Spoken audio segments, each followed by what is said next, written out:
Welcome back to Kwesi Bowl TV. Thank you so much for joining me for another edition. I appreciate you guys. Hey guys, please share, subscribe, like, comment on anything that you agree or disagree. Thank you so much to the new members who have signed up, subscribed to our channel. We appreciate our regulars who are always showing us some love and support. So today we're just going to discuss what happened on Tuesday and then talk about some of the matches that are coming over the weekend. I know Liverpool versus Chelsea has been cancelled due to the situation with the Queen. And then there's Manchester and Leeds also been cancelled. So there's a few matches that's been cancelled, but there's some that is going to go on. So it'll give us a little bit better weekend than the last. So we will talk about that, but we'll do a quick review on the match on Tuesday, LFC versus Ajax. In terms of Liverpool, the game was much better. Very, very, very intense. I won't say intense like we played very intense, but the game was intense because LFC has not been playing well. So psychologically, it was very intense. They needed to not just win, they needed to show some performance. And the cool thing is we got Rangers back to back. It was a great thing that watching the whole match, I was like, yeah, if we get 1 point, it's okay. But I really want 3 points because I wanted us to get 3 so that if we were able to beat Rangers twice in a row, home and away, that's 9 points. That means you got 1 foot in the door. All you need is 1 more win or a draw, depending on what goes on between Ajax and Napoli, because they also have to play each other back to back. So Liverpool did very well. The lineup itself, same thing that we discussed. He trusted Elliott because it was at Anfield. He played Thiago. We knew Tsimikas was going to play because of Robo's injury. And then Trent, he redeemed himself by coming back. And of course, he put Matip in the front three. He threw us a curveball by putting in Jota. People were not expecting that. At home, everybody was saying Bobby is the one who's going to get the nod. But he threw in Jota, and the game itself was entertaining for the neutrals, even for the fans. You could tell LFC wanted a goal so bad. And when the first goal went in, everybody calmed down. Even when they scored, which was a bad habit that we need to break away from, the goal, it was a great play from them. The goal itself, you can, it's a wonder strike. Now, should the sequence of play should not happen, because if we were focused, the sequence of play would have stopped and the goal would have never happened. But when he got the ball and he hit it, I don't care, that ball's going in, especially hitting the post. After that, we recovered. We got back to our intensity. The one thing that I liked a lot was we created a lot of chances. We took a lot of shots. You could tell they were lacking when it came to set pieces because Van Dijk and Matip basically got almost all the headers. You could tell that this time the guys were improving. The game was improving. Klopp said it, and we're going to reinvent ourselves. We're going to make ourselves hard to beat. And this is exactly what Liverpool played. And it gave me that vibe of 2016, 2017 LFC, when we were in the cups of greatness. We were getting there, but you could tell there was a few things that needed to work out. And then VVD comes in and everything starts to click.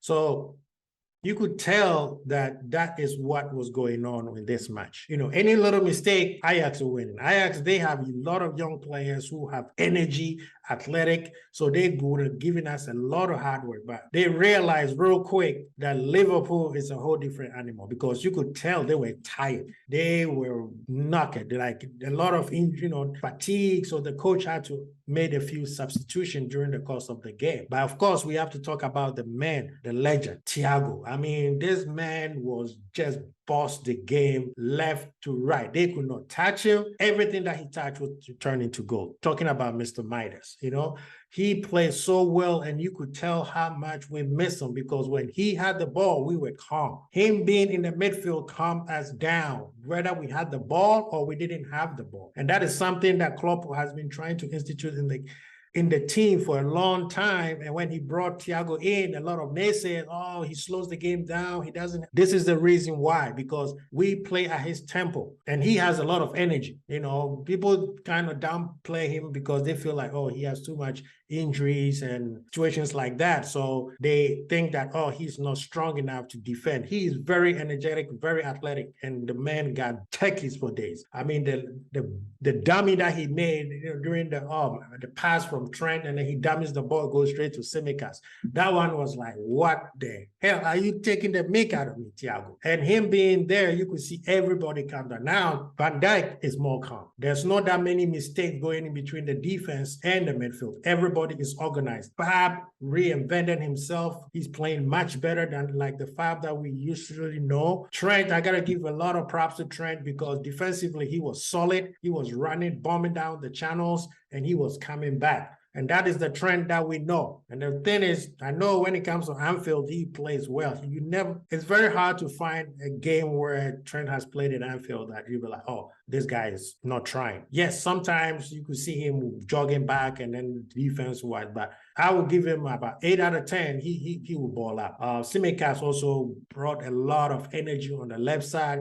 He and Diaz were connecting very well. Diaz was being a nuisance. Matip was the guy that I missed. I even tweeted that I missed that guy. Man, he got the ball. I think Matip has a shot for midfield. If Klopp is not going to buy a midfielder, I think Matip has a shot to play midfield. But this game, and I'm going to give props to Ajax because they brought it. This is a team that has not conceded in over 200 minutes there was like some ridiculous 200 hours or some ridiculous amount of minutes that they've played that they haven't conceded any goals. Plus, they haven't lost. This is a team that is in form, but they came to Liverpool and Anfield crowd was on it. The players were on it. Klopp did exactly what he said he was going to do.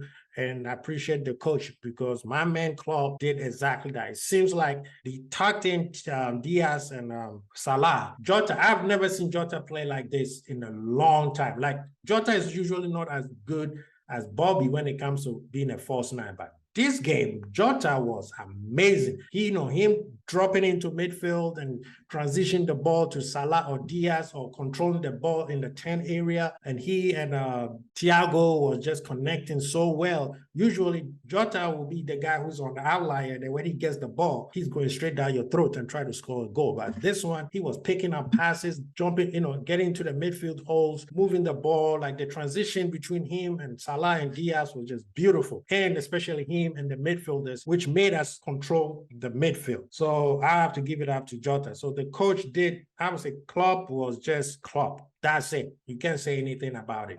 This is just one game, and I'm glad that they could take a break. Liverpool's not playing over the weekends. Our guys can take a break before they head out for international duties. I think, we know Van Dijk is going. We know Trent is the only one who's going for England, and the Brazilians are going. Bobby's rested, so he'll be back after international break. So this break, I know it's frustrating. We want to watch more of our team matches. For Liverpool, I know a lot of the teams, City needed more games because they needed to click. But for Liverpool, I know we needed this break because our guys needs to be mentally rested. And when they come back, they will be able to kick on gear because guess what? They won't lose form. I'm very excited about our team right now. I like how they played, and I hope Klopp keeps it that way. We pressed, but we didn't just press willingly and nilly. It was just press with an option. You press when you needed to. We didn't press all over the place. The midfielders at one point, I saw that all our midfielders were in one side, which happened against Manchester United and Napoli, where one person, they just trailed the ball across the midfield and nobody was there. And that one happened one time, and I'm glad that Ajax did not take advantage of that. But we played very well. Out of 10, I'll give our boys 8. They did very, very well, and I'm very excited. And I'm hoping that we have turned a corner, and now we can keep this performance going because we got about 3 more gears to go. That's the cool thing about Liverpool. We got 3 more gears to go, and we had to fight to win the game, which is good because it's good very psychologically. That means any team that plays knows that at any time Liverpool could hit us. We move on. Matches coming up over the weekend. Aston Villa will play Southampton. I think this is going to be a very good match. Stephen G needs a win, not a draw. He needs a win. So I'm expecting Aston Villa to come in really, really hard. Nottingham Forest will be playing Fulham. This is an exciting match. This match is tomorrow, actually, Friday. So it's going to be exciting. You know, they're starting the weekend with a bang. Then over the weekend on Saturday, we got Wolves and City. That match is going to be exciting.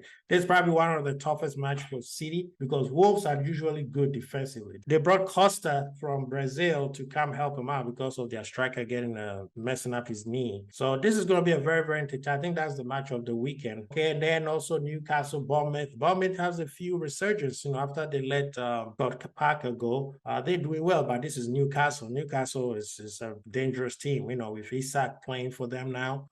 It's going to be this whole weekend. These matches, you know, even though the big boys are not there, this could still like Spurs and Leicester. This could be it for Brendan Rodgers. They got to come up. I know they're playing at New White Hart Lane, but Leicester needs a W. They can't lose this match at all. And then on Sunday, of course, we got Brentford and Arsenal. This is an exciting match. You know, Brentford, they are very physical, very athletic, so they're going to bring it. And they're playing it in Brentford too. So this is going to be exciting. This is a very tough match for Arsenal. It's not easy at all. And then, of course, the last match for the weekend is Everton versus West Ham, which is also an important match. Both managers need a win. Both managers, especially Frank Lampard. I appreciate y'all. I know, and especially, please help me out. Please, on the comment, should I use my free hit? I got 2 players who are not going to play. My bench, nobody's playing. So out of my 11 starters, only 9 are playing. And my bench, none of them, I made my substitutions and nobody's playing. I don't want to waste my transfer. I don't want to, so I could get 2 in the following week. And help a brother out, please. Leave in the comments, should I use my free hit or hold it? Because I know we're going to have these type of weekends coming up in February. So help a brother out. Thank you so much. I appreciate you guys. Share, subscribe, like. We'll see you guys later. Kwesi Bolt, Archie.